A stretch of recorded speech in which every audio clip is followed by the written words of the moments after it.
We are talking about cognitive distortions. We started this discussion a week or two ago. As a matter of fact, we're still on it. And I think these things are really important. These things go together.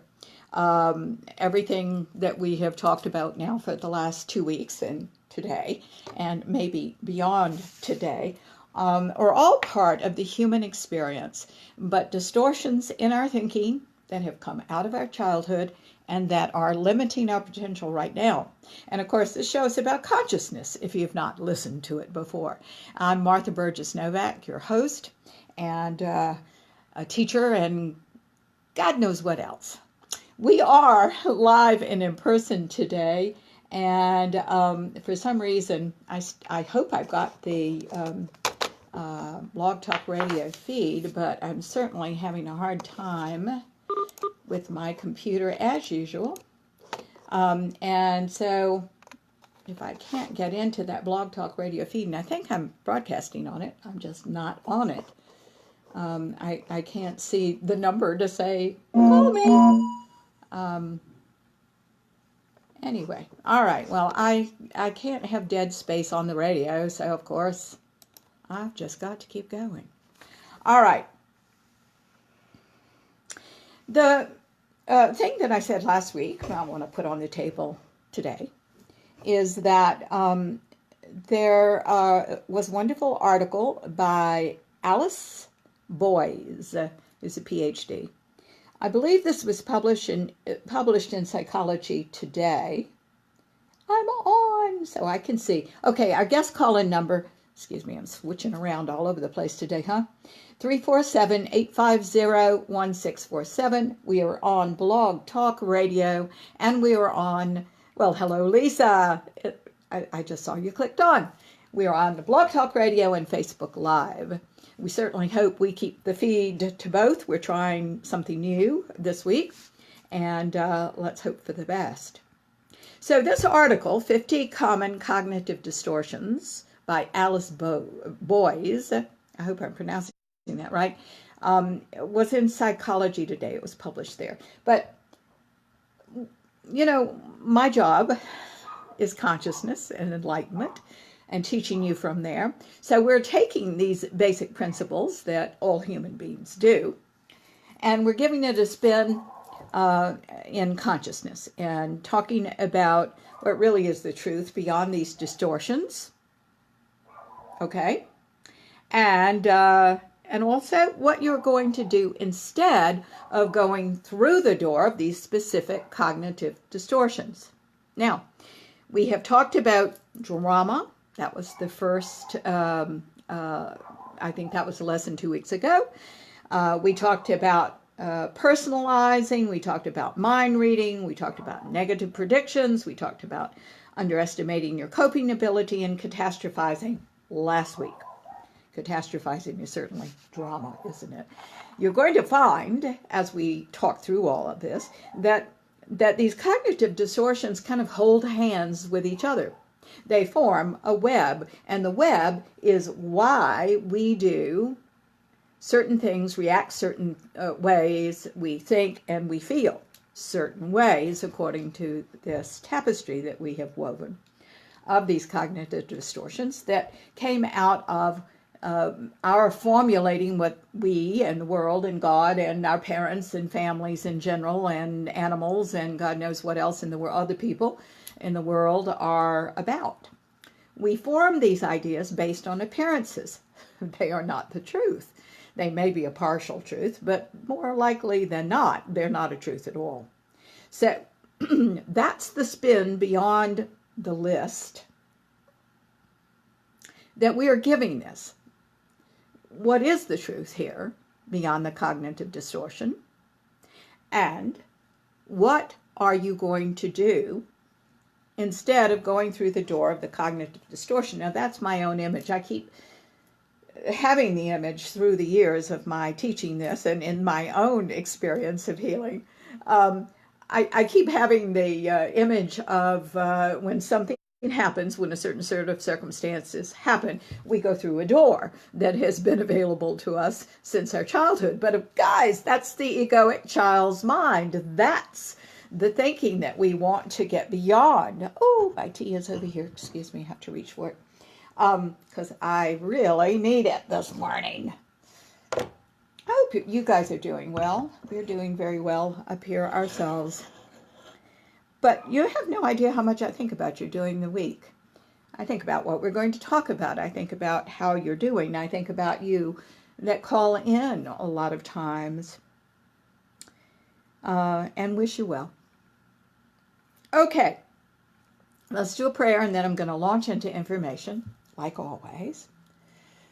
Dear God, who is all there is, you who are all we are, and all everything is in this world, we thank you so much for opening our minds right now, opening our hearts and minds and lives, knowing that we create with your energy the life that we want, and sometimes the life we don't, because of our ego child's mind fears and prejudices and biases, mainly about ourselves and then about others. We now ask with all our hearts that we open past this so we can hear the truth, that we accept it as just part of humanness, that we know everything is changeable, and that we can change our minds and our feelings and our very lives and what we do and say to have better results in the world, to live our potential as loving human beings, as the spiritual beings we are in physical form.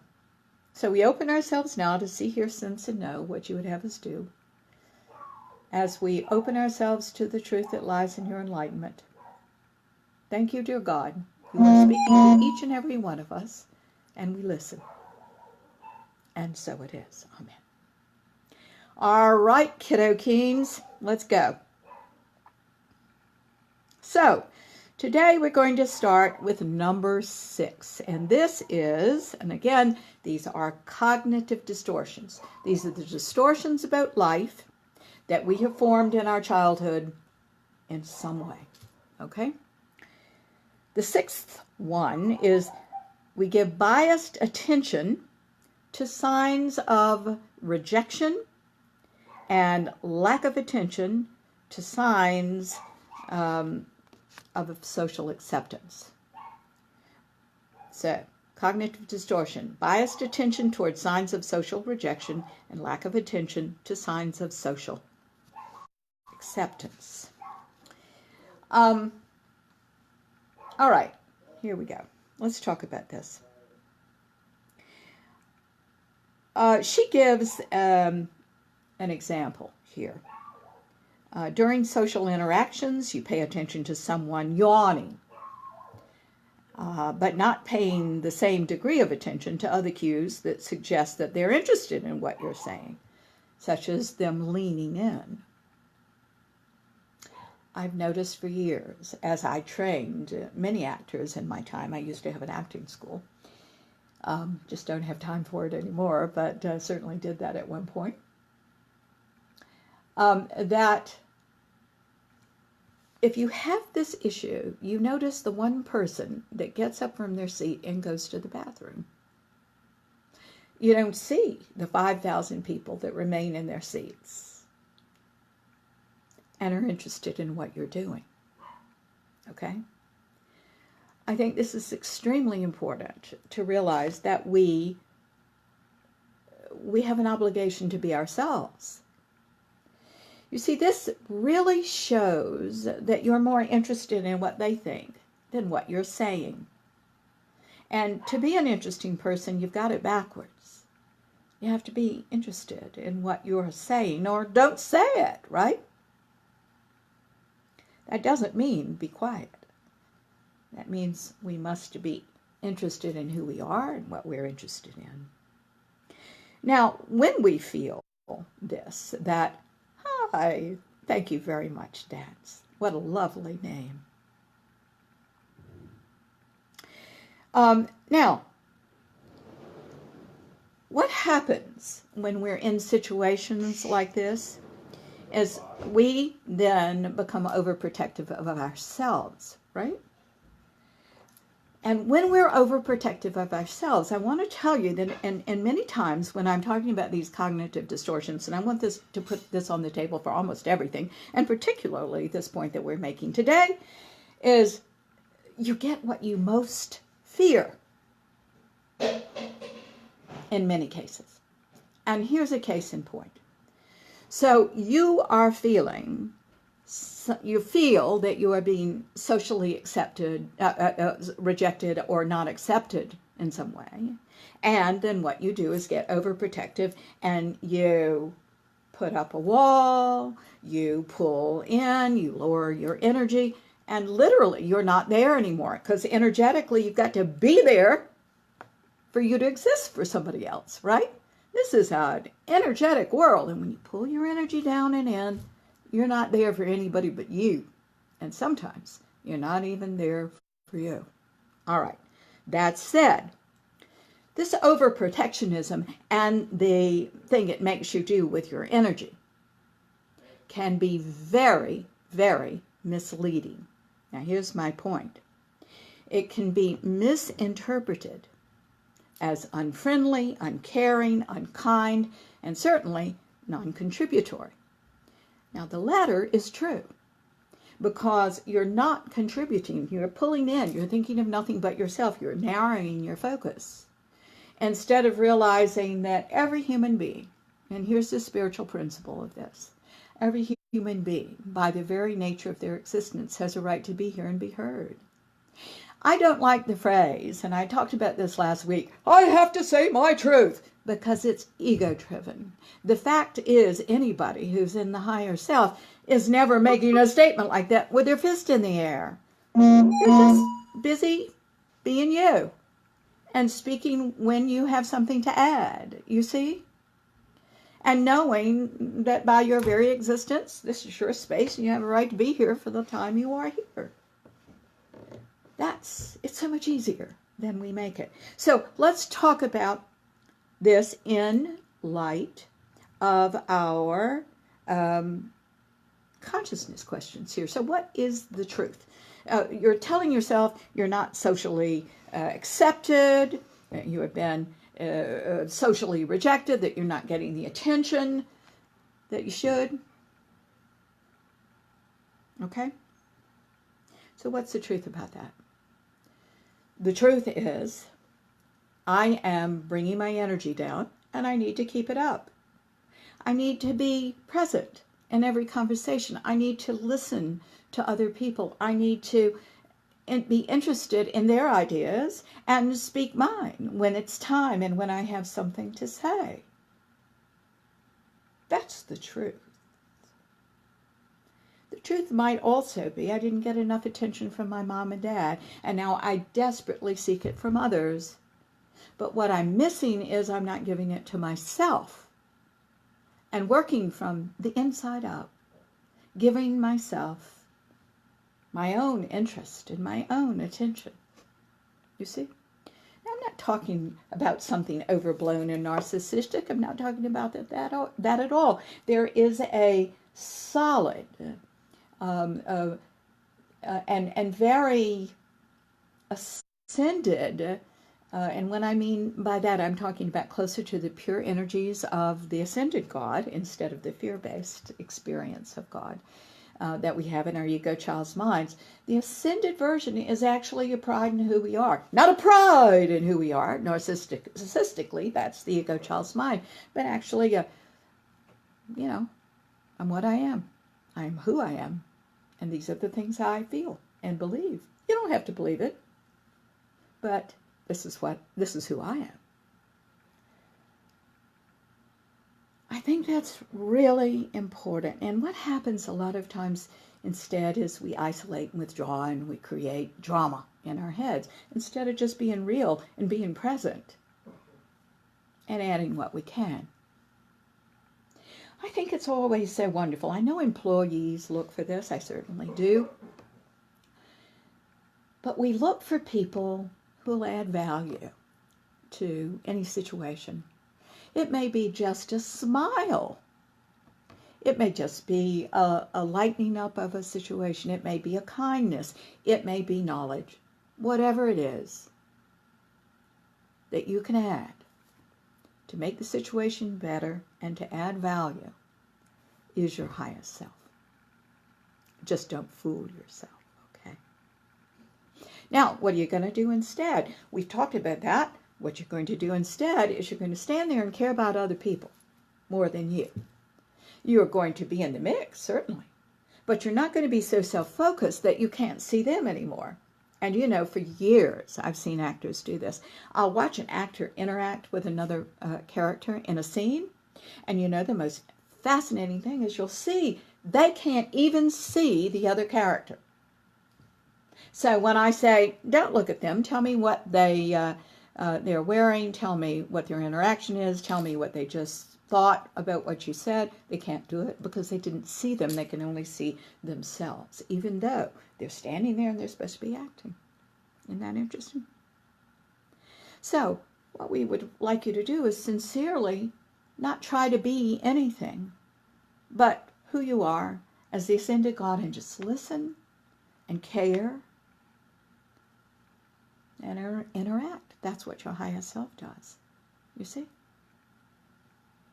Good. Now, let's go to number 7. I have to put on my glasses every time. Okay. Number 7.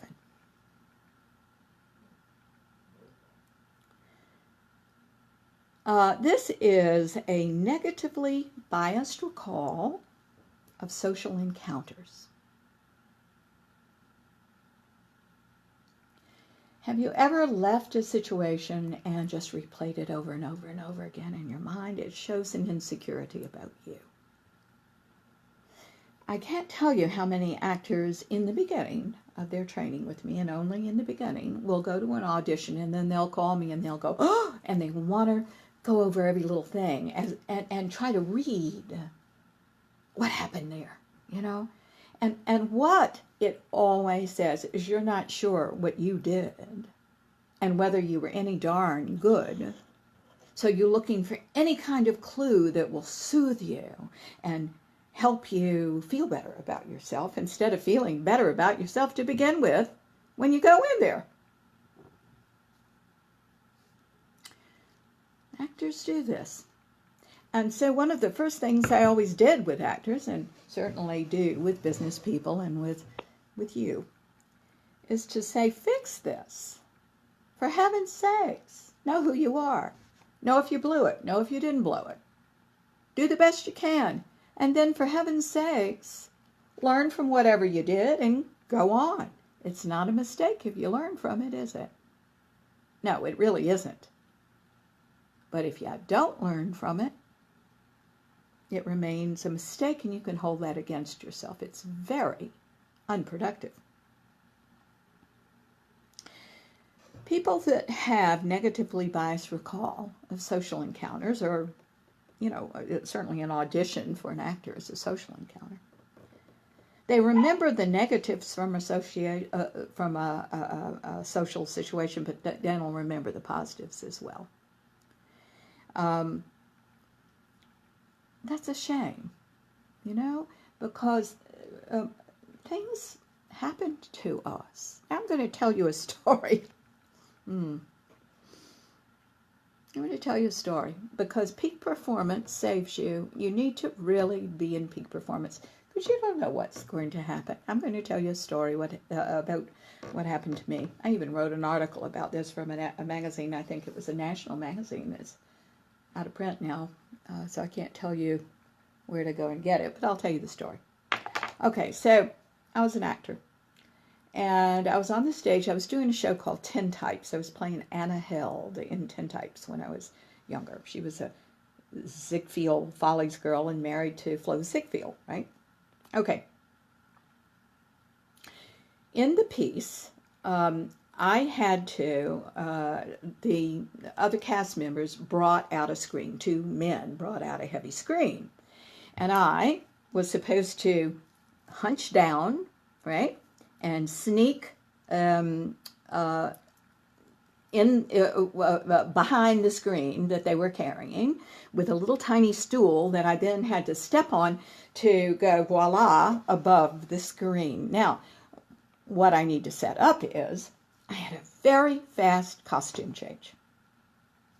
We do in the theater where, you have 2 seconds literally to get out of, I don't know what, I don't remember the scene before, and into a ball gown. And you got people pulling off your clothes and putting them on as fast as they can and throwing you back out on stage. So that's what happened to me. And I was I couldn't wear a brassiere because, excuse you men and your sensibilities, but I couldn't wear a brassiere because this was strapless. So the scene before, I didn't have a brassiere on, so I could get into this strapless gown and be thrown back on the stage. I'm carrying my stool behind the screen that the boy's carrying out, right? What I didn't realize, and this was opening night, was that I was standing on the gown. When I got up on the stool, I stood on the gown. So when I went, voila, right above the screen that hit me about solar plexus level, the whole dress fell down. And I was naked as a jaybird. I don't know how that expression started. Well, I'm not somebody that I feel anybody would want to see naked. This was horrific to me. But if I had been in ego, God knows what would have happened. I wasn't in ego because I had trained myself, and I urge you to do the same thing. By the way, we've got some marvelous DVDs that are now mounted on our website that I did in live performance.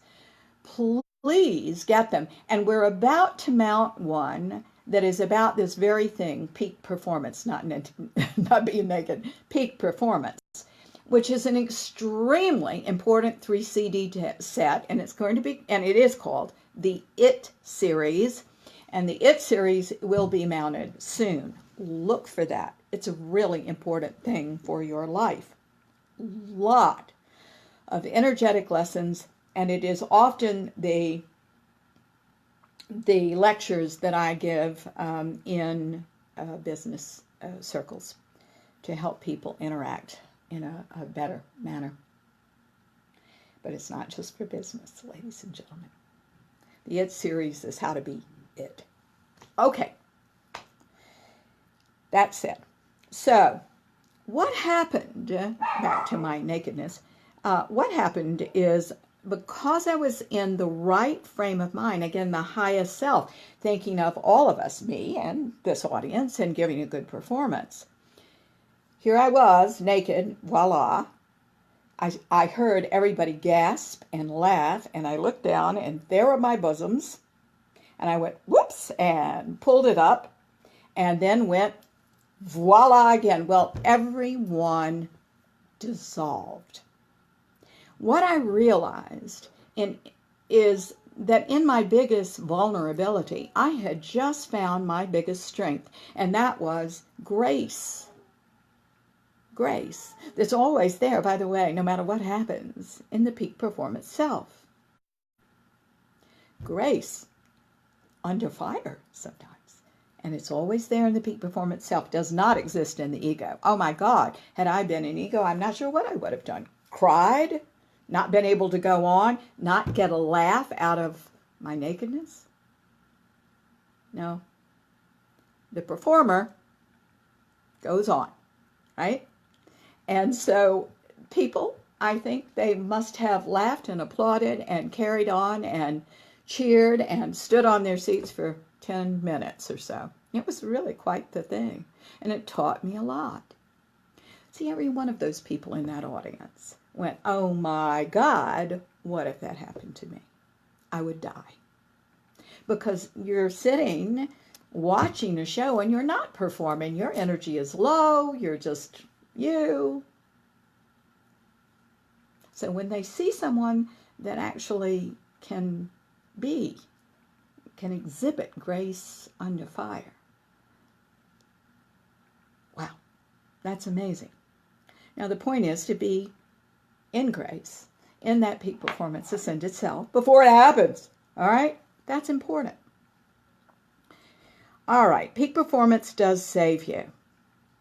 And it's really important for you to have an experience like that. You've had them, by the way. from the ego child's mind, right? Where you fear and you're embarrassed and you fall apart and you run screaming from the room, or you run from the room crying. All right, come on, guys. There's another part of you too, and that's the whole reason you're listening to a show like this, right? Okay. Let's go to number 8. Number 8. Thinking an absence of effusiveness means something is wrong. No, that's just not true. Nothing is wrong. People have lives, you see, but if you're interpreting every single interaction and everything that happens in the world according to you and how you feel, you're going to be wrong about this. People have their own agendas. Everybody has their own agenda. I have an agenda right now, and that is to teach you the best way I know how to get this information across, to hope somewhere that you'll seize on one of these points and the next one and the next one and make your lives better. That's my agenda. I hope you and I, and the reason a show like this works, is that usually we have the same agenda, okay? But everybody does have an agenda. And not to acknowledge that we do can really lead to a lot of heartache, because you can interpret what other people do and say according to what you want to think about yourself, you see. The truth is, everybody can't be enthusiastic all the time. There's some people that aren't enthusiastic. My husband oftentimes will say something like, keep going, if he reads a project of mine. Keep going. Man, I'm telling you, from my husband, I'm seeing something that's worthwhile developing. It's just great. Keep going. I mean, you have to interpret what people are saying. That said, you also have to give people, because this is part of your lovingness, is the ascended self, the ascended part of God as you. You have to interpret, and you have to give people. Not only do you have to interpret sometimes, but you have to give people the benefit of the doubt. You have to give people the benefit of the doubt. Everybody's coming from someplace. I had a client a couple of weeks ago, and I think I mentioned her last week, but I had a client that got really mad at her husband. She called him about a problem. And he was driving in the car, and he had lots and lots of things on his mind. So she called him about a problem, and she wanted him to fix it, and he had all these other things on his mind. So she got off the phone and called me and said, he doesn't care, he doesn't love me, he's a jerk, blah, blah, blah, blah, blah. And she just couldn't let her anger go. And I pointed out that her anger was actually about 10% in him, but about 90% at her past, when her father didn't save her from her mother, didn't save her from the problems that she had at home. He could go off to work, right? She'd had all this built up, and it was just coming out. And unfortunately, oftentimes the targets of our unresolved conflicts are our partners, our spouses. How fair is that? It isn't. One of the most loving things you can do in any kind of relationship, whether it's at work or whether it's at home or whether it's with your friends in a community situation, is to give them the benefit of the doubt. No, everybody is coming from someplace.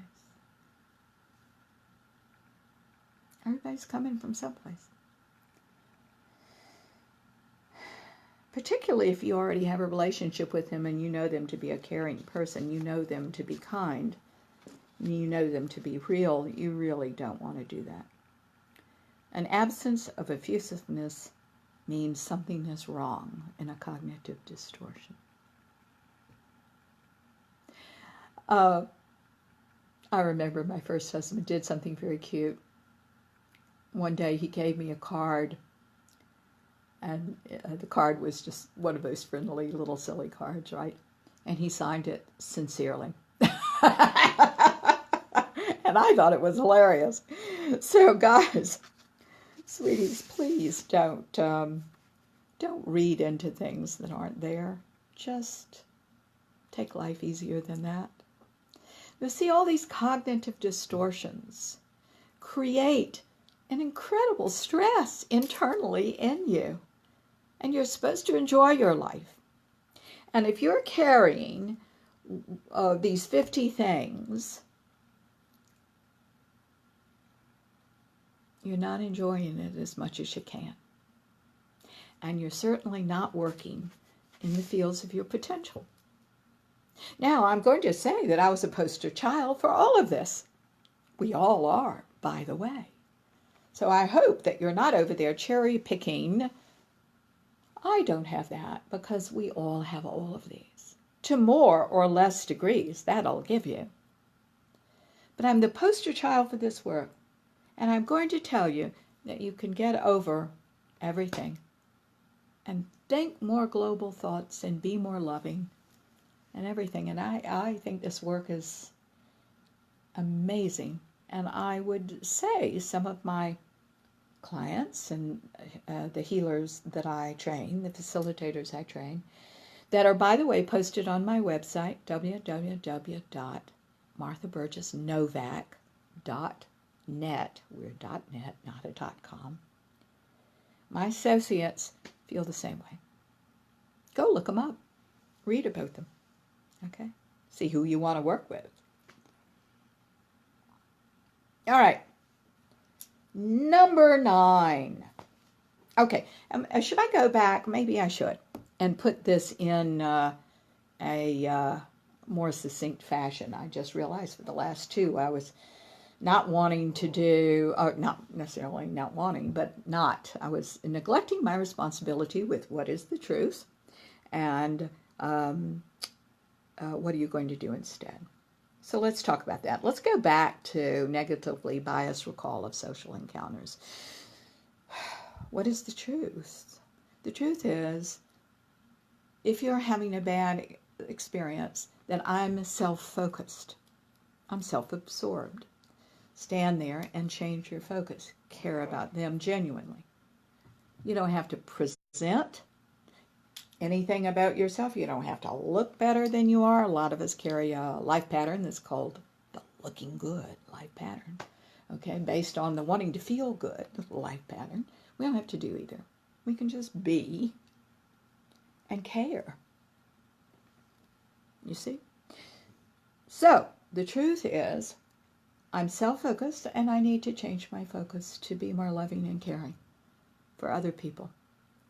To listen, to comment, to find them interesting. And guys, I am suspect of the word I'm bored. When you're bored, you're not paying attention. And you are self-focused. I'm going to tell you that. When you say you don't care, I don't buy it. I don't buy that from anybody. You're bored, your mind is closed, you're only on your agenda and your self-focus. Because this world is fascinating, and every person is fascinating, and every single person and every single thing has a backstory, and nothing is what it seems here. We have to open our minds. So this is a really good idea that the mind is closed. What is the truth? My mind is closed. Let's open it and care about other people, and let's investigate the world. Let's be curious. Let's see what there is to learn and know here. Okay?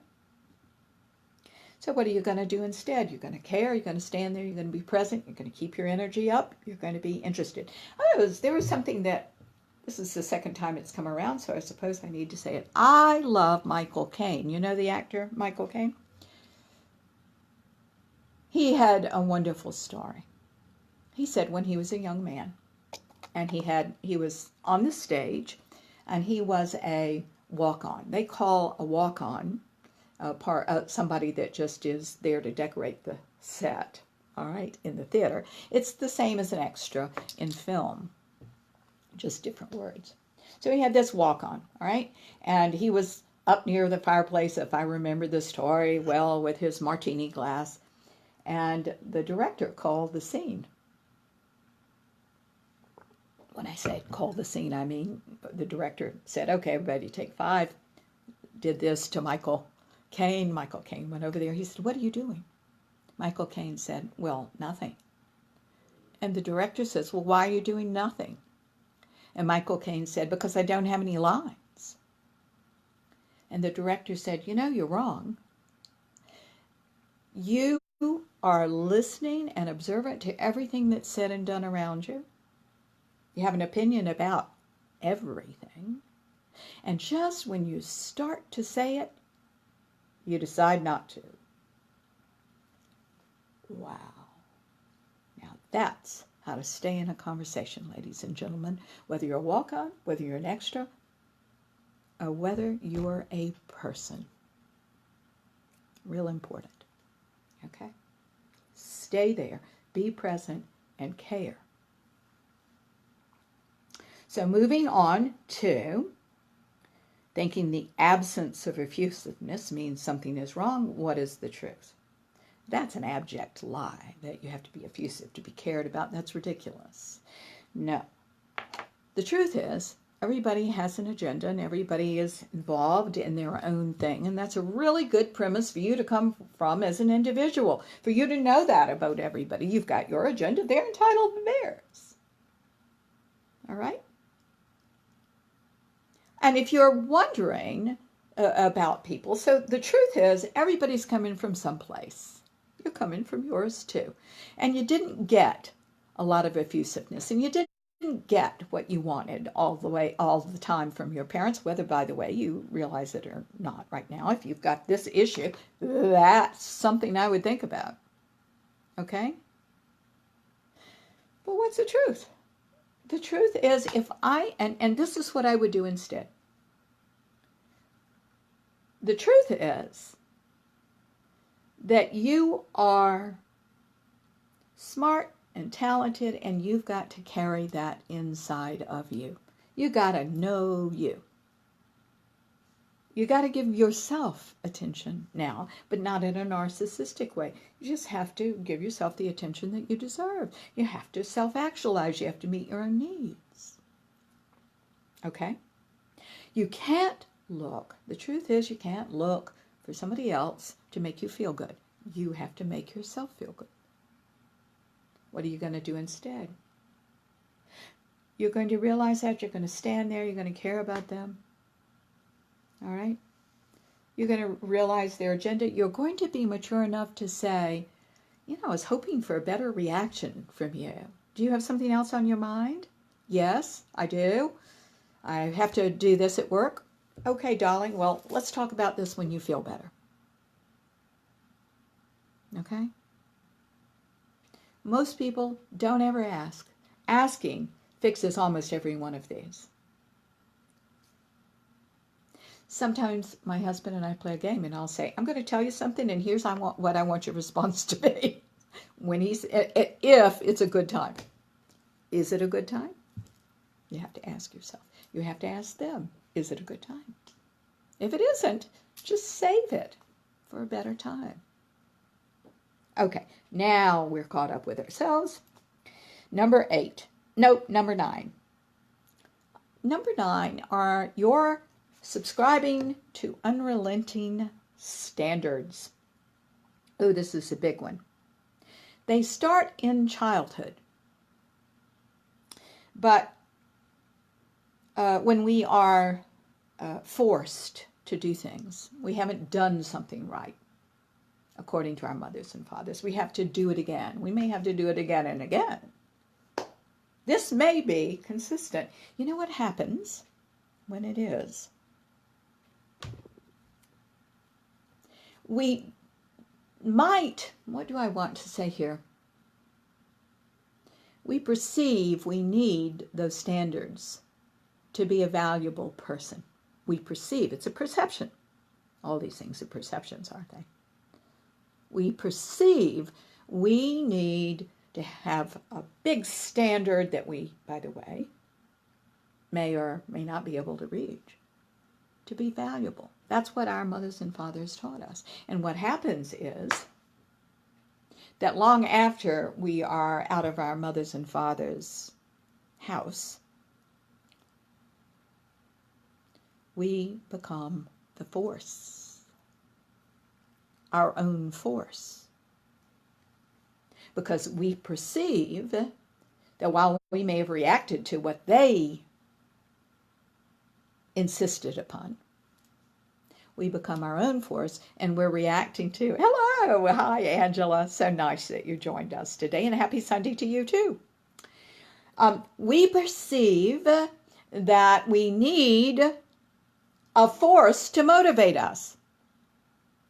Now, guys, what happens a lot of times with issues is because we're doing something differently on the surface in terms of our behaviors or what we say, we think there's not an issue underneath. Let me tell you, they're similar to our parents. Let me tell you, if you had a forceful home in some way, particularly a forceful home concerning unrelenting standards of behavior, of thought, of feeling, of whatever, you're doing it to yourself now.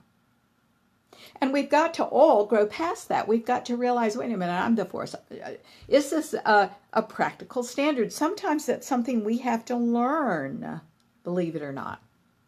We have to learn if something is a practical standard or is it too high, because a lot of times standards were put on us that were beyond our age appropriateness. If that was true, you were taught to fail. I think of a story and I often tell the story, it really struck me.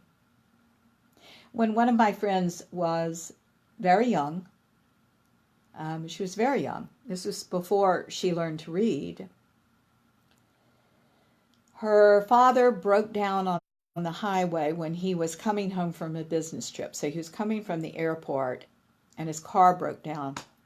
And he called home. This was, I think, probably before AAA. Anyway, they didn't have it. This was quite a long time ago.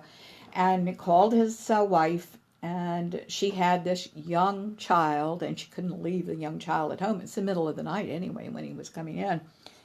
So she put the child in the car. Back then they didn't have car seats. The kid is standing up in the front seat, and it was pouring down rain, and in the middle of the night, and the mother was frightened, so she was demanding that the child read the signs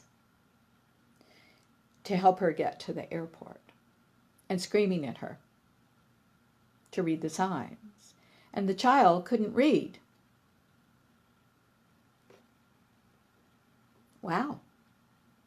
There are a lot of things that could have created. You see? Okay. Most people did have unrelenting standards imposed on them, and if they did, they have learned to have unrelenting standards internally for themselves. And the way to heal this is to find out what they are. So I think it's a very important thing for you to find out what they are. So what's the truth? The truth is you're a good person. You don't have to do anything to be a good person. You'll be happier if you're a good person who's trying to always do the right things, given what you know at the time. Given what you know at the time, because we've all made mistakes because we don't have enough information, right? The truth is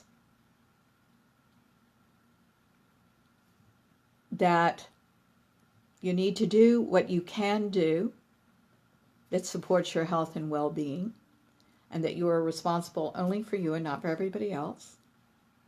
That's called control, by the way. And that's the truth. Do the best you can.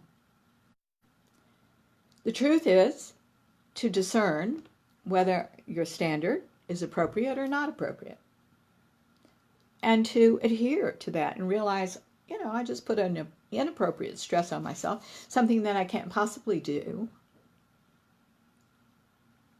You cannot save the world, Our child's mind sometimes thinks we can. We can't. We can save our part of it. We can do what we do and hope somebody's listening. Hence my radio show, right? But that's all we can do. And we're supposed to sleep well at night and not drive ourselves crazy. What are you going to do instead of unrelenting standards? You're going to find out whether they're realistic or not. You're going to put a plan into place, if they are, to help you meet them. You're going to do the best you can, no more, no less. And that's it, right?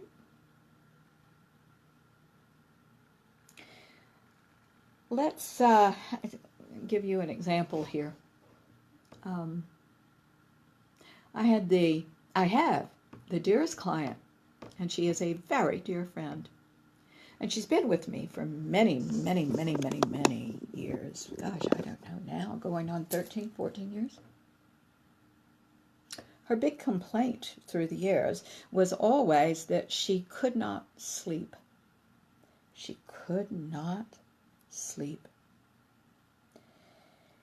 And from the start, I saw that she was doing this to herself. She has unrelenting standards, perfectionism out the wazzola, right? And she would not allow her behavior to change. Well, gosh, my hands are tied until I can make you see what you're doing, right? Which contributed to the lack of sleep. Anything that was unresolved, she would stew about it. We also found something else, is that she is one of those sleepers that still has a level of consciousness going on all the time. In other words, when she's asleep, she doesn't know she's asleep because she's still thinking. There is such a syndrome, by the way. We've worked on that too. And I want to tell you right off the bat, at the end of the story, she's doing quite well. She's sleeping most of the time. And these days, when she doesn't sleep, which doesn't happen very often, but when she doesn't sleep, I say, what's worrying you? Now, what's interesting is, what's worrying you? What's unresolved? And instead of talking herself through that and realize that everything will be resolved one day and that everything's all right and that, that she's very safe, she spins and spins and spins and spins. Instead of making a list of what she needs to do, she does it all in her head. And guys, that's exhausting. Thank you, darling.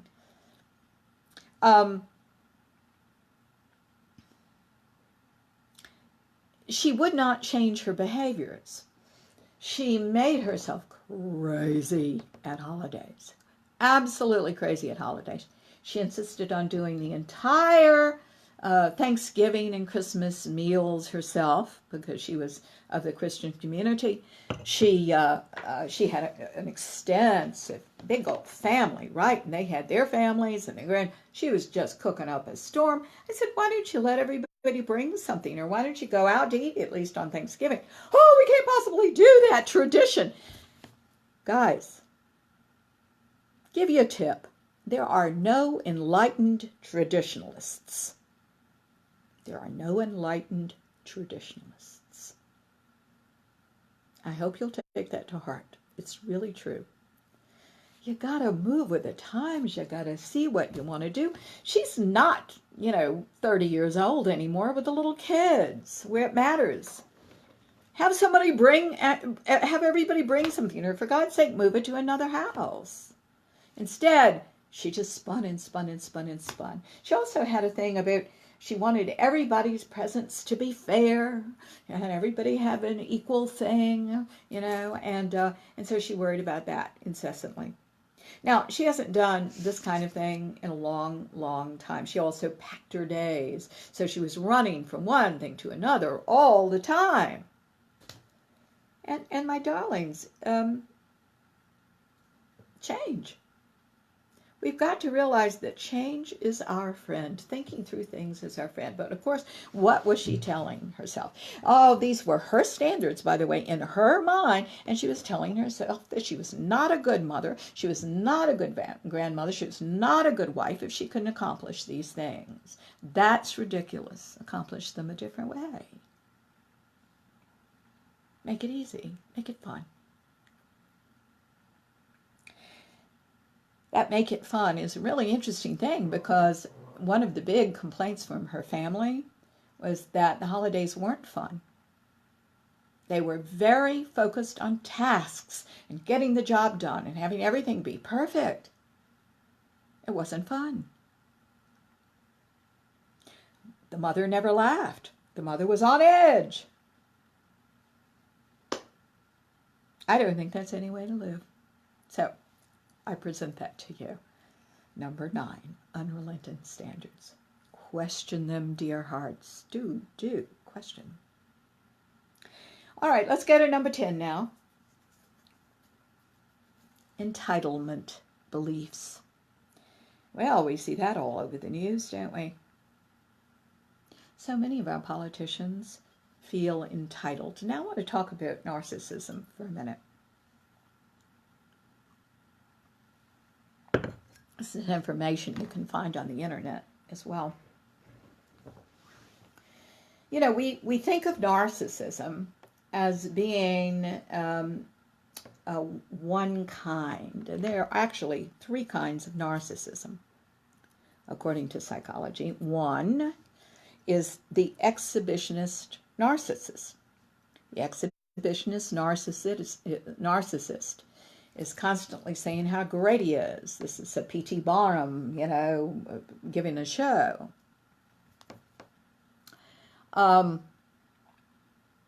This is the grandstanding that we often observe in our political situation. The exhibitionist narcissist. The interesting thing about this kind of narcissism is there is not the soft underbelly that there is with the second kind, which is the closet narcissist. This is the narcissist that goes out of their way to try not to look narcissistic. This is the kind that is overcompensating for low self-esteem inside, and perhaps a very diminished sense of self, you see? I sometimes watch these politicians years ago when I didn't know what I'm teaching you right now, and I thought, when is this narcissist going to collapse? But the interesting thing is the exhibitionist won't collapse, but the closet narcissist actually will. And it's a terrible thing to watch, because many times they don't recover when they are attacked. The exhibitionist can be attacked, and it won't ever really faze them.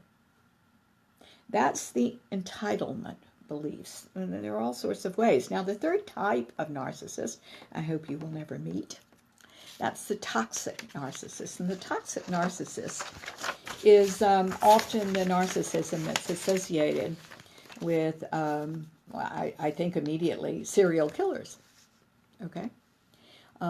These are people that just never anticipate they're ever going to be caught. They're much smarter than anybody else, and they don't care about anyone but themselves and have a low startle quotient. You know what I mean by that?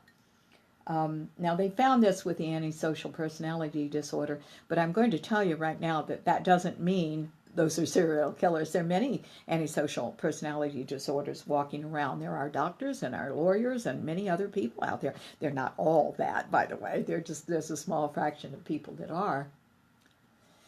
And there's nothing wrong with them. They just don't have a big startle reflex. If somebody jumps out at you to startle you, you go, ah, right? All right. But they're finding that the chemical in the brain that creates that is very low or non-existent with this personality disorder. That's what I mean by the startle reflex. It's just chemically, your brains are wired a little differently. Doesn't mean they're serial killers. However, the toxic narcissist often goes with that.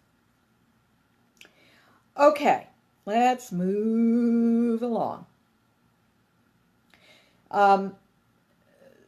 Talking about what we are talking about right now, the entitlement thing. What is the truth? Well, let's talk about it relative to consciousness, because I think that's a really good lesson for all of us. There is no hierarchy in consciousness. We try to make it, Okay? We try to say angels are bigger than guides, or bigger than... Guys, that's just bull. In consciousness, here's the truth. Every single thing and person is important, because every single thing and person is an aspect of the God, of the ascended God we all are. That's the truth. We go through life, and this is true of human beings too, although human beings have the added element of the ego child's mind that teaches us lessons and sometimes gets in our way and is there for us to get around.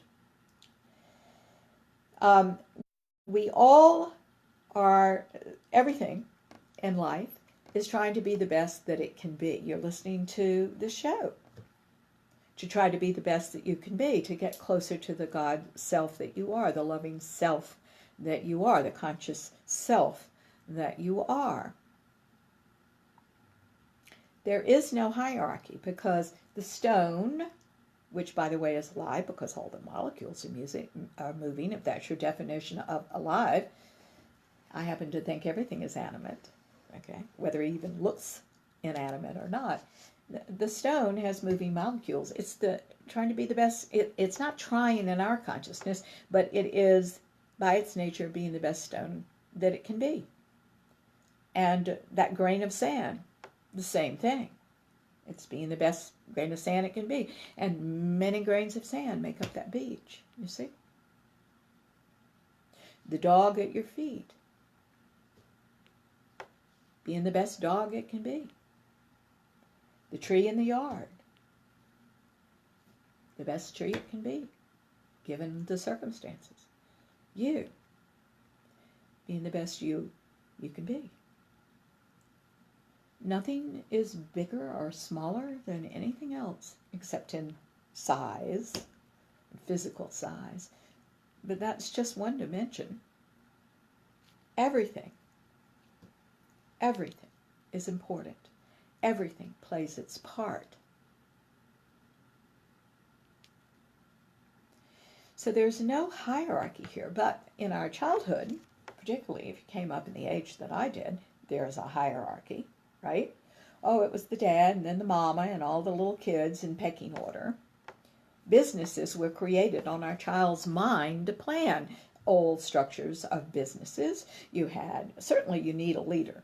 Of course you do, to unite and to teach and to set the rules, right? But not hierarchically. And that's what our businesses are based on. The boss, the president, the vice president, chairman of the board above everything, right? Now all of that in pecking order. It's based on the old child's mind perception. And this is something that I teach business people when they're going in to talk to a superior. I put that in quotes. And that is, meet on a human level. It doesn't matter how much money they have. It doesn't matter what their title is. You all are both human beings. Talk on that level. Right?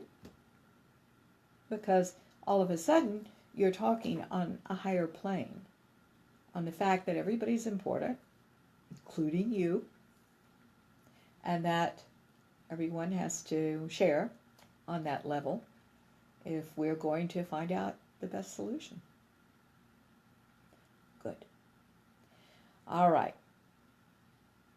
So what's the truth about that situation? The truth about that situation is there is no hierarchy. I possibly have been buying into it. But in my humanness, we are all equal. In my existence, in my energy of God, we're all equal. I'm the same as the stone in the yard. I'm the same as the finest person that ever walked the earth. I'm the same because I'm human.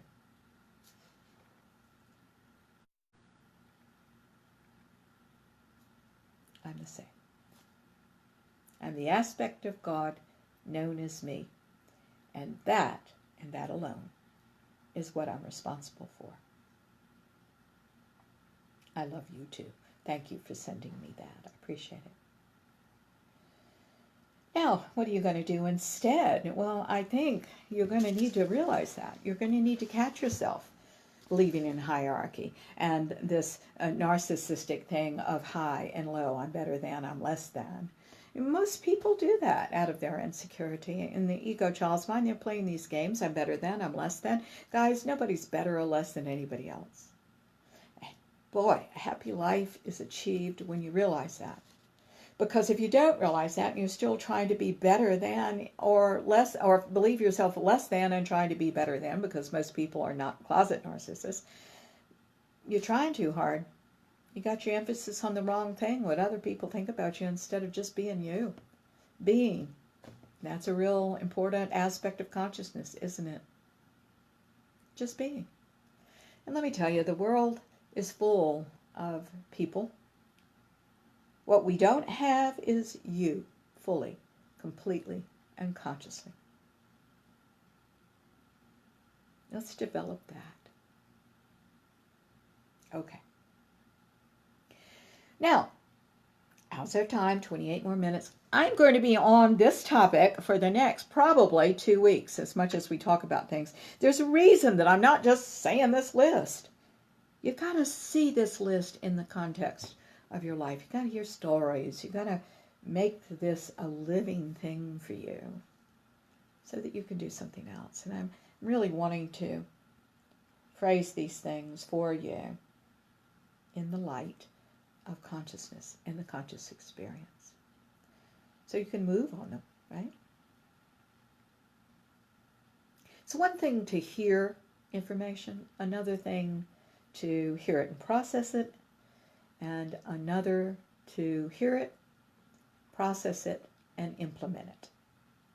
I'm interested in that. Number 11, cognitive distortions, justification, and moral licensing. Didn't pronounce it very well. Let me give you an example of that. This is Alice Boy's example of that. That we tell ourselves, I've made progress toward my goal, and therefore it's okay if I act in a way that is inconsistent with it. I've been on my diet now for a week, so I'm going to have that chocolate eclair. That's a good example. I had another one. There was a wife who was very, very controlling. She married a Peter Pan type who was very emotionally immature. So the way their marriage would go is that she would come down on him and he would say, yes, yes, yes, yes, yes, yes, yes. He was real good at that. I'll change, I'll change, I'll change. And he did for a little while, right? And then he'd go on a bender, alcoholism, and become completely responsible and not remember a thing. And they'd start the cycle all over. That's justification and moral licensing. I've been good in this aspect, so now I deserve to have a party. Now I deserve to have some fun. Man, I think we ought to really analyze what our sense of fun is. I think we need to grow up in our brains. We have to get emotionally mature. We have to be responsible for ourselves. Because being responsible doesn't mean being responsible for a few weeks and then going nuts. It means being responsible. As the ascended God, you are. As the aspect of that ascended God, you are. And living according to those standards. That's justification and moral licensing. So, what is the truth? The truth is I'm in this pattern of trying to be good and then going nuts. Okay? Giving myself permission to go nuts. The truth is I am emotionally immature. And I've got to learn how to live in the real world, that I'm safe, I have to learn how to have some self-esteem here, healthy self-esteem. I've got to let go of some of my narcissism, because, by the way, narcissism is also mixed into justification and moral licensing. I've got to be more comfortable with who I really am, beyond what I tell myself I am. And part of this is also blaming the other, okay? Instead of looking at what you're doing and saying, boy, I do need to change. Well, you want the other person to stop nagging, stop controlling.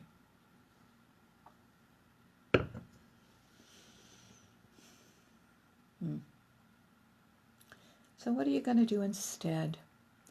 In this case, I think, in fact, in all cases, I'll say, but particularly, I don't think there's a hope in hell for a family like this unless they get professional help. Unless they see what they're doing and take responsibility for it. She, who says, by the way, because he's doing that, that's why I have to be the way I am. No. Why don't you go make yourself happy? Why don't you go explore your interesting options and feelings, and why don't you go do some things that you enjoy doing and find a career of your dreams so you don't have to focus on what he's not giving you? Why doesn't he all of a sudden learn to grow up and take responsibility for himself? Now, it's easier said than done. You don't do it like throwing on a light switch. And you have to be willing to. A lot of times people that have this don't want to be willing to. Their narcissism says, no. But it's the closet narcissism, guys. It's closet narcissism that has that soft underbelly of insecurity. It'll be a problem. So work on the self. Professional help, the best you can find. And by the way, people like this don't want to be challenged because they want to blame the other person. So the hard part of this is trying to get them to focus on what they're doing and change it. But they both come from a childhood where they can get away with blaming the other person. Perhaps their mothers and fathers did. Okay, let's move along. Number 12. Is belief in a just world. Ladies and gentlemen, this is a confusion because our belief in a just world comes out of our kidhood, that everything should be fair, and that's simply untrue. And by the way, the fairness is according to our perception. What is fair and what is not, right? This is just untrue. The world does not meet our ego child's mind standards. It does not. What is true in a higher consciousness arena is that everything does indeed work for our good. And we must find that good even when it is uncomfortable, even when it hurts, even when there's pain. That's not the end. It's just something to work through. Everything does ultimately work for our good when we move with the times. But when we want everything to be fair, we'll have our fists in the air and rail that it is unfair. Well, no, it's not fair to begin with. No, nothing's fair. And this is in direct conflict, if you're doing that, with you creating the life you really do want. You're trying to make something work that doesn't work. It's never supposed to work. It doesn't work. It has never worked, making life fair. You're working in a system that was never right. It was erroneous to begin with. The whole premise is erroneous. You're not standing there and creating your good. Oh, and oftentimes our unfairness comes out of our dependency, right? As children, we want our mothers and our fathers and our sisters and our brothers to act a certain way, our teachers to act a certain way. They're not fair, we say to ourselves. we're only looking in our perspective. We're very self-involved. We're not looking at the global perspective. The global perspective is the ascended mind. And that perspective is the one that's going to see you through. That helps you change your mind about this. So why don't we say what's true? What's true is the world is not fair. But all things work together for your good. If you go with, if you find wonderful opportunities, in even the worst of circumstances. I don't know why I'm thinking of this right now, but I think of death. That's pretty final, isn't it? But I think a lot of us, I know when I'm there, when I'm lucky enough to be there at the moment of a family member or friend's passing, I have a surprising reaction. I'm not surprised by it anymore, but I was at one time. I was so proud of them for letting go. That's such a big thing, to let go.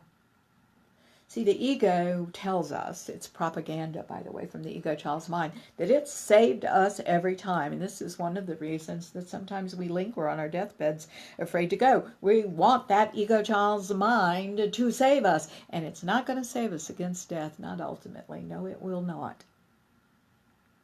And when we can trust and when we can let go, I'm so proud of all of us for letting go and reaching that moment and trusting God enough to say, okay.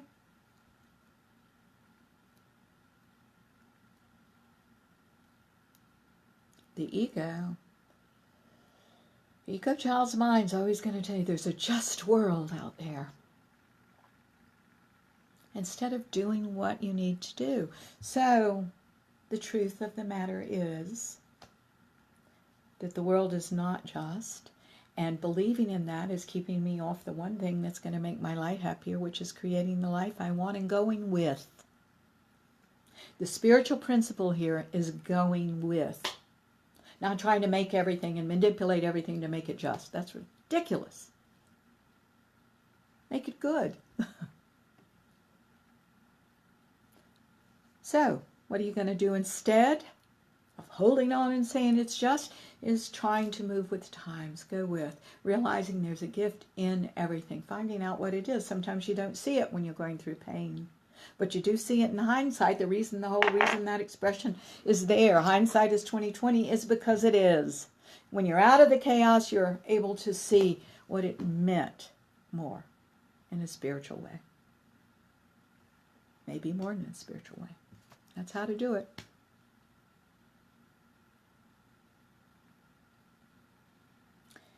Okay, number 13, and I think, really, honestly, this is all we're going to have time for today, probably. Number 13 is seeing a situation only from your perspective. This is the self-absorption that I was talking about. In my opinion, we are all self-absorbed until we're not. It's the human egoic condition, ladies and gentlemen. There's a sign in my house, because I have a lot of people coming into certain parts of my house, which are the public space and clients. There's a sign on the bathroom saying, please shut the bathroom door. Because I have cats, and cats will go in there and they'll bother people, right? So when you're finished, shut the bathroom door. I can't tell you how many people never see that. Now, what's interesting is once you've worked on yourself and you have a global perspective and you're working from the highest self and it's not all about you, you see it.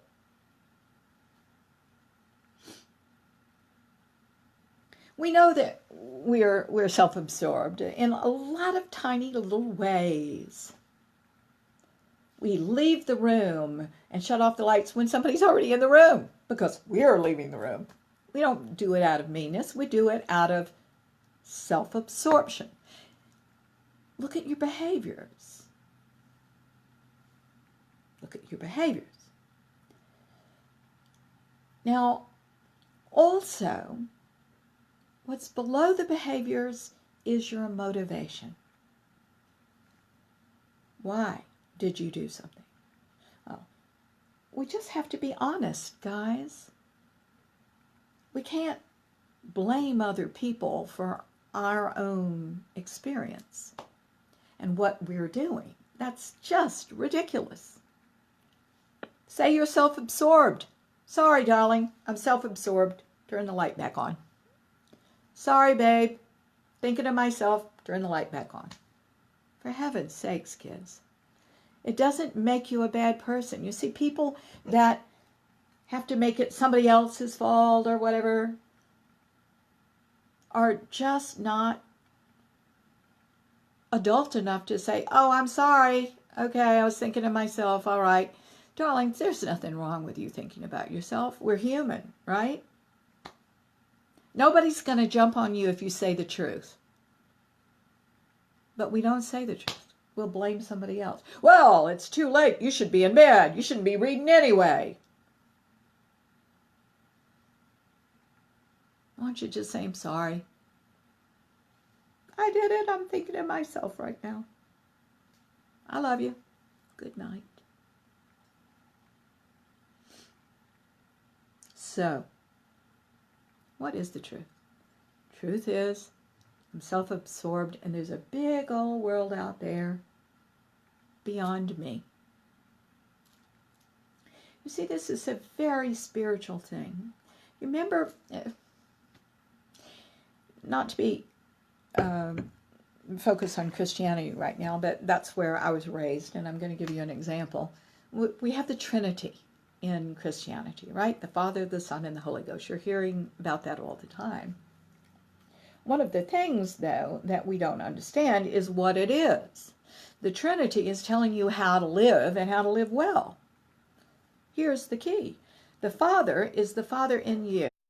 It's this highest self-mind. It is the part of you beyond the ego child's mind. That's the Father in you. The ascended God you are. The aspect of the ascended God you are. Sorry about the dog barking. Toffel. Hey. Thank you. Sorry about that. This is a working household. And obviously there might be squirrels that are just too exciting out there for my little dog. All right, coming back to what I'm saying.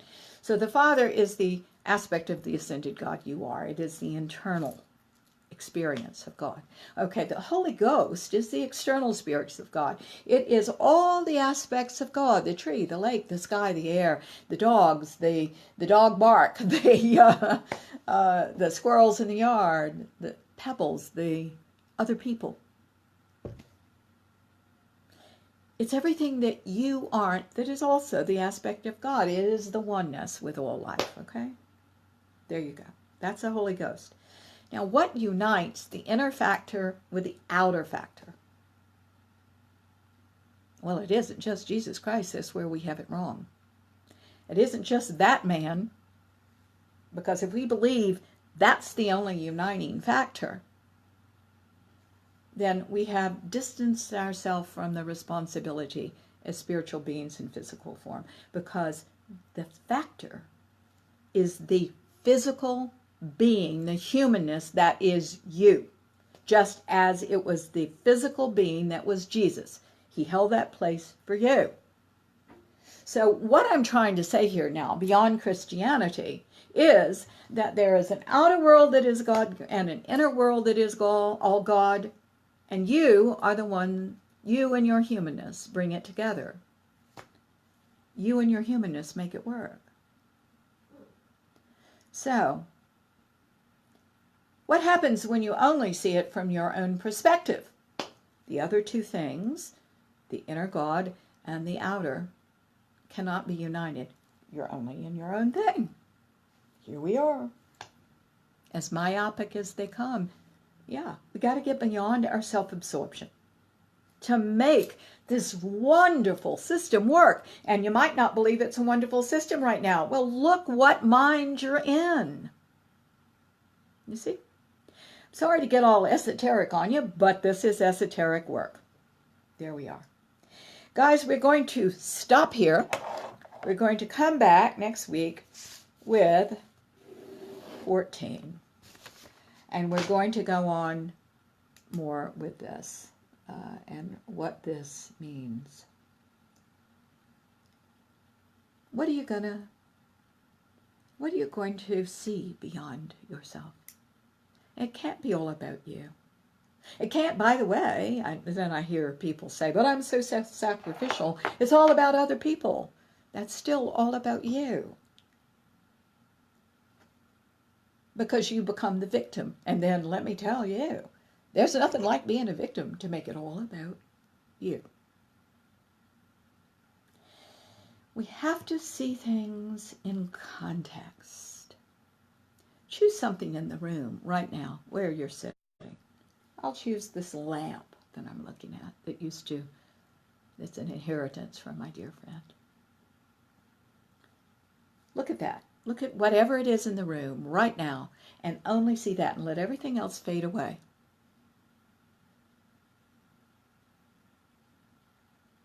Have you done it? Nothing else exists but that. Now add everything else in the room. Look around. See everything else. That's just a small part of the room, isn't it? Now you're seeing it in context. It's not the one and only thing.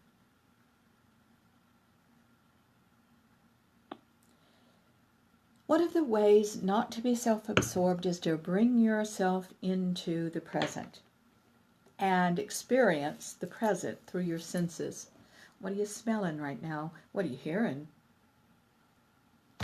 What does the chair you're in feel like? Look at the textures of things. Look beyond. See the things, hear the things, smell the things, touch the things, taste the things that you take for granted. It brings you right into the moment. And when you're right into the moment, then you can appreciate all these things that are outside of you, that are aspects of God, that are there to make your lives immensely happy and comfortable and joyous.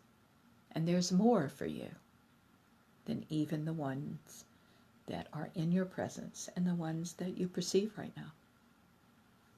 But you got to stop doing some of these things that we're talking about so you can create. And that's what we want for you. Thank you so much for listening today. We'll be back next week with the next lesson on cognitive distortions and the spiritual meaning of them and what's beyond those things. And let's do, I should say these things first and then I'll do a prayer. We have a marvelous website. It's Martha Burgess Novak, NOVAK.net. Please get on there. There are all sorts of things that support your journey to consciousness and help you in so many ways. We have 2 books, The Life You Want and The Teacup Prophecies. The Life You Want is a heavy-duty book on consciousness and on manifestation and creating things that you want. And The Teacup Prophecies is a delightful book with all the quotes on consciousness that I have been using in the radio show and in my magazine articles and in my books and in my lectures. I think you'll like them both. And here's something wonderful. Hello, Bill. So glad you're tuned in today. Thank you. The other thing of prophecies is there is an app for 99 cents, guys. You get the whole book. Instead of buying the book, which is more, 99 cents, but it is only for iPhones right now. We are developing it for Droid, which is what I have, so I can't even get my own app. But 99 cents on the iPhone, and it's available in the App Store on iPhones. So I think you might enjoy that. It's a prophecy every day. You can tune into it anytime you want, not just to receive that prophecy, but it's a wonderful thing and a great problem solver. It helps you think outside what you currently know about a situation. There's that dog again. And let's see, what else do I need to tell you? There are lots of things on that site for you. We're here every... Michael, please, darling. I cannot stop him. You cannot stop him? Why? My husband just showed up and said, I cannot stop him. I don't know why. Let's do a prayer and get ourselves all beyond a lot of the things we're doing. My dog. Okay. Dear God, thank you so much for all of this information. Show us now what we need to be open to doing, seeing, thinking, and feeling, that we may get beyond ourselves and into the truth that is always here in this world for us to see.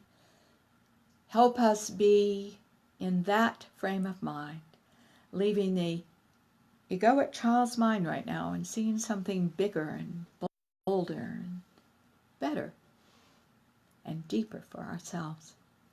We thank you so much for all of this as we now open ourselves to surrendering what we can today, that we may go on with something new in our lives, a deepening of love and awareness and consciousness. We thank you so much for all of this, dear God, as we open ourselves now to change and growth and the opportunity inherent in them. And we say this in your name, in the name of the Ascended Masters, our love-centered guides and friends, and in the name of each and every person listening to the show today. We thank you for doing this and listening and being part of us. And we thank you with all our hearts, and so it is. Amen. Thank you so much for listening, ladies and gentlemen. Please do go to our website. And let me say to you as well that every single one of these shows on Facebook Live and certainly on Blog Talk Radio is always posted on YouTube now. So go and check out all of the archived shows. They're all over YouTube. We're grateful for your interest and participation. Thank you so much. We'll see you next week, I hope, at 10 o'clock in the morning on Sundays. You take care now. Have a good week. God loves you through you. So straighten that up for me, okay? Bye-bye.